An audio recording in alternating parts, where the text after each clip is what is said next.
A ideia surge precisamente da culminância dos nossos trabalhos.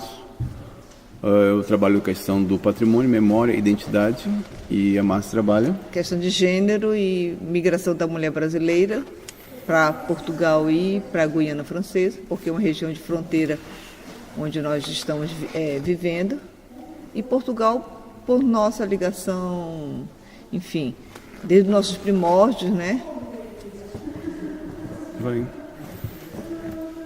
E aí, então, começando pela questão do tema.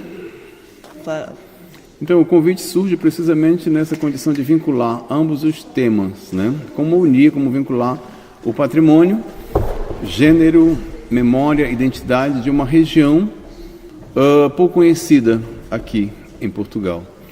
Então, por que não vincular, por que não fundir esses dois momentos? Em primeiro lugar, pela ressignificação do papel da mulher nesse processo de produção do alimento. Historicamente, numa organização familiar, o papel da mulher sempre foi destinado, entre vários, à cozinha, à preparação do alimento. Só que o peso da preparação desse alimento é um procedimento angustiante, na medida em que é uma obrigação que cansa, que desgasta e que parece que não termina nunca. E aí, nessa ressignificação, através desse momento em que a mulher é uma profissional, ela sai para trabalhar, ela é professora, ela é advogada, ela é médica, ou enfim, qualquer profissão na qual ela faz parte, mas também, né, esse fazer o alimento, esse preparar o alimento para a sua família, para os seus amigos, já não tem mais esse peso de fazer a coisa por obrigação, mas assim, fazer por prazer, fazer porque também quer sair de algumas angústias, né, da própria profissão, e na cozinha, né, através dos temperos, das ervas, né, de toda aquela criação, ela produz um alimento que também é um alimento que identifica, né, identifica ela enquanto mulher, identifica a sua história, o seu pertencimento de lugar, o seu pertencimento também de gênero, ou seja, né, é uma forma em que ela toma esse fazer, essa atividade que historicamente tem a incumbência de ser dela, mas ela tira o prazer desse ato de preparar e de dar um valor sublime a esse fazer com amor, né, um prato para os seus, um prato para a sua família, um prato para os seus amigos, numa situação de convivência, de harmonia, de fazer realmente esse diálogo entre uma necessidade humana, que é o alimento, com algo que diz respeito à sua história, à sua identidade, ao seu lugar, ao seu pertencimento também de lugar, ou seja, também ao seu patrimônio. Uhum. Né?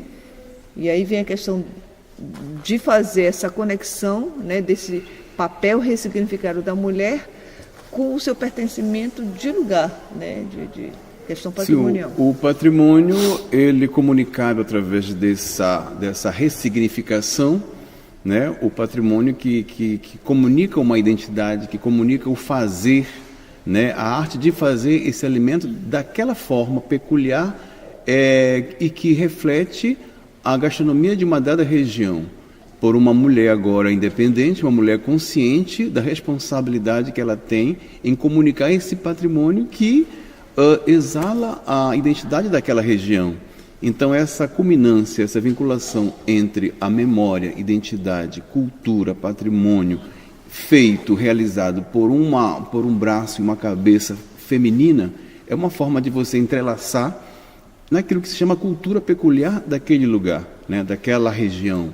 E aqui o nosso trabalho é pouco conhecido, o nosso patrimônio gastronômico nesse caso, precisamente nesse caso, é pouco conhecido da nossa região norte, a parte mais setentrional da Amazônia brasileira, o último estado a ser federalizado. Então é uma forma da gente comunicar esse patrimônio, comunicar a nossa cultura e fundir essas duas visões, né? A mulher numa condição de consciência da sua cultura, da sua identidade, dando uma transfiguração a esse cozinhar até então relegado como um fardo, com um condicionamento em que a mulher estava numa relação de subserviência, né? E a grande questão do resgate da memória, a memória, né, do seu povo, da sua gente, do seu lugar, porque o mercado hoje está sendo invadido por comidas industriais e que a gente vai ver finalmente isso provoca um dano muito grande para a saúde. E a identidade, quando preservada através dos alimentos, a gente realmente vai passando para os nossos filhos, né, ou seja, para os jovens, para as crianças, né, que esse tipo de alimento que se encontra nas festas religiosas, que se encontra nas festas, enfim, mais diversos tipos de festas culturais, aquele alimento, aquele tipo de prato está ali presente. Presente por quê? Porque faz parte das nossas origens, né? Foram produzidos de alguma forma pelos indígenas, pelos africanos, pelos portugueses, e que precisa realmente ser sempre lembrado. E quando a gente olha, a gente diz, eu me conheço naquele alimento. Exemplificações.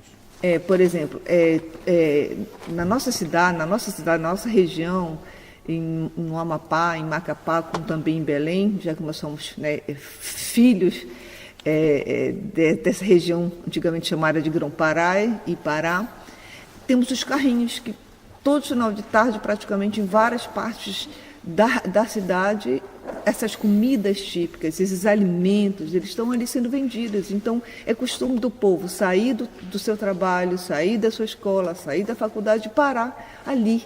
Então, a gente também se movimenta pela cidade, de repente sente um cheiro. Sente o cheiro e diz, ei, eu vou tomar um tacacá, eu vou comer um vatapá, eu vou comer isso, um caruru, aquilo. Um caruru, maniçoba. E para realmente sorvete de açaí, comer, né? Especialmente, olha, eu vou tomar um sorvete. Quando a gente gelado. vai tomar um sorvete, a gente quer sorvete de cupuaçu, quer sorvete de tapioca, quer sorvete de açaí, quer sorvete que nos lembre, né, realmente ali o gosto, né, o cheiro, o sabor da nossa infância, né? Enfim, dos nossos primórdios. E isso está muito presente lá. Quando a gente vê, por exemplo, durante a tarde, durante a manhã, os senhores saírem vendendo nos grandes panelões o mingau de milho, né, que aqui a gente chama de papa, mas mingau de milho, mingau de banana da terra. E a gente para ali, sai e vai realmente pegar um copinho e degustar uma tapioquinha de coco, uma tapioquinha normal com manteiga. Então isso, ao mesmo tempo que a gente sai ali da onde a gente está, às vezes no nosso trabalho, a gente se junta com o outro e compartilha, né? Quer dizer, não é só comprar aquela tapioquinha, aquele mingau, mas na medida em que a gente se coloca também em volta, né, desses carrinhos ambulantes, a gente também está trocando. É uma celebração, né?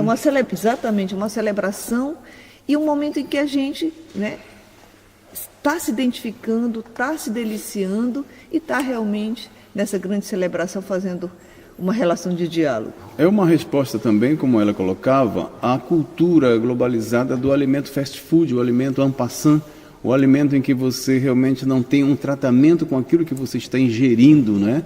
E a qualidade de vida que disso resulta.